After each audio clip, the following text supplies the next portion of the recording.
Oh, he is This so is insane. precise. If you want to know just how good this endgame move is, then check out the reaction of the chat on screen here. They're going into nuclear meltdown, overload here. The commentators are freaking. It's one of the greatest games of the Speed Chess Championship 2022. We're rewinding to that final, a classic between Magnus Carlsen and Hikaru Nakamura, not only for this god move in the end game, but the whole concept around it, the build-up, the time situation, and the masterpiece of a tactical game that led us to that point. We're diving right in here. Magnus is white, he's trailing in the match. What can he do? Well, he kicks off with d4. Clock time's on the left there. This is speed chess and they're down on time from the start. So Hikaru develops a couple pieces. It's symmetrical, and then a3. Magnus already dabbling in the opening, not fighting for the center like you should do here, but we soon go down a theoretical line. Magnus develops, c5, strikes at the center, e3, bishop d6, and Magnus now takes here. So he's inviting Hikaru to shatter his structure, pawn recaptures, but then he's a pawn up, Hikaru's got to win it back. Different game, right? Hikaru just recaptures the pawn. Magnus strikes back. The Empire strikes back. The force is strong with this one. We get castles. Knight c3. Knight c6 in response. And both players activate the ladies here. Now hang on a minute. Can't white go b4, fork these two pieces, be winning the game? Well, no. Knight takes or bishop takes, and you've got a problem with this rook, drops off the board, right? So here, Carlsen goes rook d1, and now this next move looks weird if you don't know the position. Rook e8 played. I mean, aren't you just staring at your own pawn? Can't white now go b4, win that piece? There's no pin on the rook. Well, this time, this is the new problem. You get two pawns for the piece, sorry, and look at the pressure on this knight, pinned to the king. Knight e4 is coming, so black wins back the piece by force and with a great game here. Let's return to the real life action. So no b4 played. Magnus goes bishop d3, carries on developing, and Hikaru reveals the point of rook e8 by pushing this pawn to e5 here. This bishop is hit. This one is threatened. What's the response from Magnus? Well, he takes on d5. The game's exploding. It's crazier than Peter Lecko's dance moves on a Saturday night. Look at him go there. This was the finale of the freestyle chess goat challenge in Germany. What a legend. He's got the moves on the board and off the board. Great clip from Chess Base India. Now what to play here? Well, if black takes this piece, white takes this piece. This is the point. Now it goes nuts because black rips open the king, but then white wins a piece. This is the kind of craziness that could have ensued. But okay, it didn't. We'll stick with the game. Knight d4 played by Hikaru, coming away from the attack, hitting the queen, hitting the knight. Takes is basically forced. You know, you can't live with that knight there. But now Hikaru wins back his piece with check. This is his point.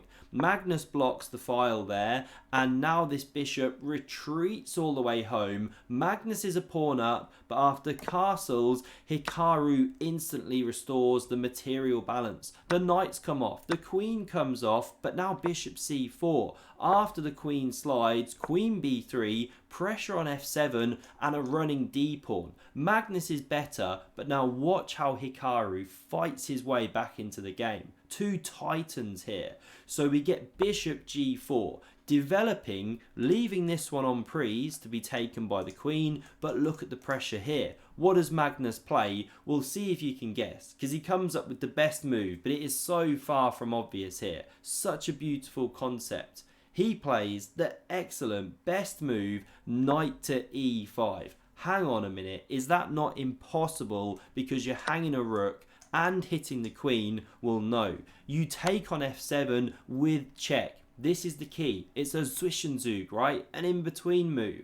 And after this king moves away, well, then you take the rook here and you're hitting queen, you're hitting rook. You're going to win back your exchange and you've now exposed the king. White is doing well. So we don't see takes.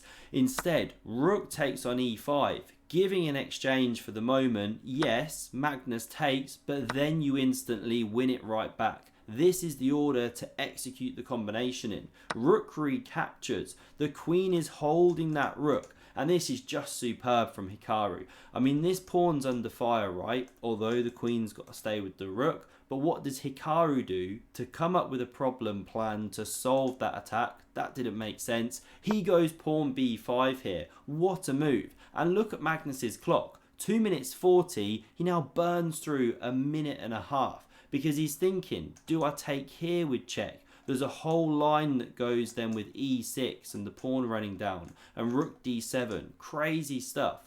Does he take the pawn? Well, that's definitely not good. Or rook b8 comes. Yes, you go here to break the pin, but then black can do this, win an unprotected rook. So much to calculate. Eventually Magnus does this. It is a great move. He retains advantage, but the game's kicking off. So rook b8 from Hikaru. Covers this pawn, stays on a dark square as well, which is important. No tactical problems. And now Magnus just goes h3, little pawn push. He could have gone rook e1 to defend this pawn. But he's saying, okay, you take me, I'll take on f7. It is playable for black, but Hikaru doesn't go for it. He goes bishop c5, activating. Rook c1, hits the bishop, it drops back. And now Magnus wins a pawn and Hikaru blunders. He should go g6 here as a top move. Give his queen some cover. There's other ideas too. But he plays h6 and this is a problem. Magnus has a winning shot here but misses it. Again, if you want to pause, test your tactical skills. Go for it. And you've probably found it, knowing there's a puzzle in the air. It's the excellent move of pawn e6. An obvious one, but a good one. Because if captures that you want to play, then there's check and you're picking up the queen here. This is the big problem. If you don't capture, well then there's a threat to take here. If f6, you do this and you're checking and the pawn's running really fast. Bishop c6 to support it soon. Game over. Magnus misses it though. He goes king f1, and this has got to be the whole most Magnus concept you've ever seen. Because king h8 played, and now we get queen e2. Magnus trading the queens off the board, so classic of his style. Queen captures with check, king recaptures, bishop d4. He's given a pawn here, but it's to get these two running on the queen side. So Hikaru takes this central pawn. If you go bishop b2, by the way, never explored this one. Okay, rook c7. Yes, black wins this pawn, but then you take here. The e pawn's running really fast. So okay, Hikaru takes the e5 pawn. Rook c4, now responding to the threat of bishop b2. Rook c6 was also possible. You'll see why I say that in a moment. Because after king g8, king d3, both players running in the kings. Well, now Magnus wants to carry on the advance, but the rook's in the way. So now he goes rook c6. He's lost the tempo, but still in the driver's seat. Rook d8 hits the bishop. King c4. Now we get rook d7, defending the 7th rank. Rook a6 played. King e7 and Magnus just rearranging the pieces here. What a bind he's got set up. And watch this style from Hikaru. They're both so good at looking for counter shots. f3. That was a miserable pawn, limiting the bishop's scope, so Hikaru chucks it. You can't take with the bishop, of course. There's a pin to the king. The pawns are doubled. What's the big idea? Well, the bishop comes round. The king comes back just in time to cover the f2 pawn. Great play by Hikaru. They're both on seconds here. We get king d6 marching in. a4, king c5, f4 from Magnus, and after bishop h2, king f3 covering the pawn, Hikaru goes g5, again trying to open the scope of his bishop, so f5 from Magnus, and things are hotting up here. h5, best move to stop the king march, but missed. f6 played, and now watch this king slide on into Hikaru's DMs. Bishop e5 played, and here comes that king. It's going pawn hunting. Bishop d4, now f3, covering the pawn that was attacked. King b4 played, and Magnus picks up the h pawn. He's now 1 pawn ahead? 2 pawns ahead. even though 2 of them are doubled. This is tough for Hikaru. Rook c8, king g6, rook h8, going after this one. But now watch this from Magnus, using both sides of the board. It's his canvas, he's Picasso.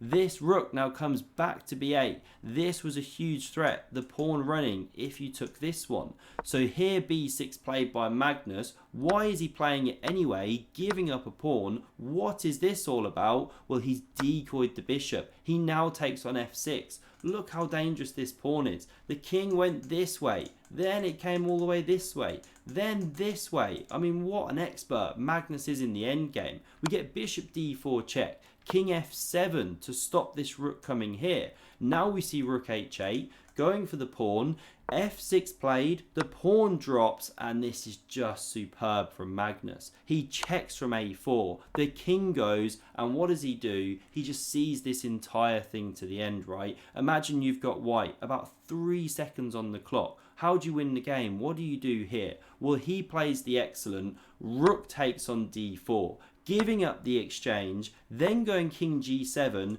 to run the pawn. But there's this fine, minute detail here in the position.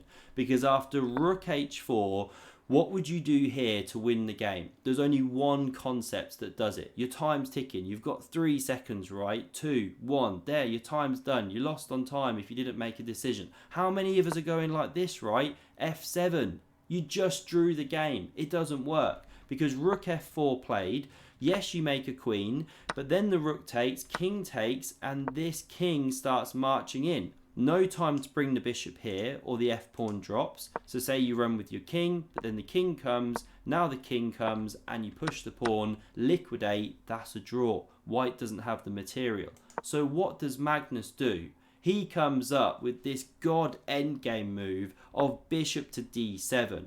What a move, because after rook f4, now you still don't push the pawn unless you want to draw. Then the rook can take here and then take here. So instead you go bishop g4, the king marches, but now the pawn pushes and Hikaru resigns the game. This is where we get the reaction of the commentators. Oh, he is This so is insane.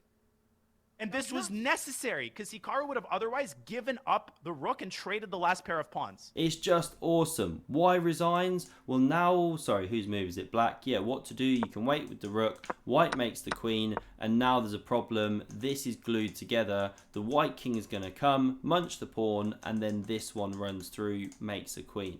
Really incredible stuff from Magnus Carlsen. If you enjoyed this one, smash subscribe to never miss a future video, and check out the video on screen for another classic Magnus Hikaru clash. Thanks a lot for watching, and see you soon.